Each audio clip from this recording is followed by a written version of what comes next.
So what are my tips for people planning to study here in the UK? First is budgeting. You will really have to budget your money because 50 to 80% of your budget will go to your rent. So when you're finding for a house or a location to stay in, it doesn't necessarily have to be near the university because you won't go to classes all the time since it's still the pandemic, or even if it's not the pandemic, you will still go to classes 1 to twice a week only. So you can look for a place far and just budget your transportation since transportation here is really cheap and really accessible.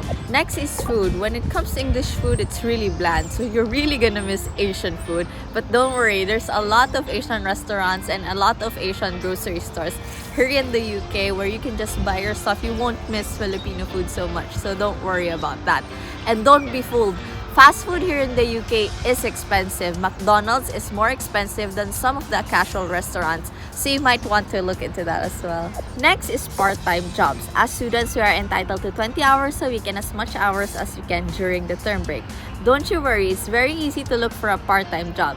Charles and I got ours in just less than 3 weeks of arriving here in Leeds. And if you don't get a part-time job right away, don't worry. There are a lot of volunteering opportunities all over the place which will give you experience and get a part-time job after that.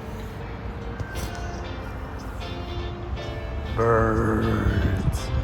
Lastly, and the most important tip I can give to anyone planning to study abroad is to have the confidence to take the first step right away. I have been with UKS or intake since 2013, 2015, 2017, but I only had the courage to take the first step in 2020, which lead me here in the UK, which is one of the best experiences of my life.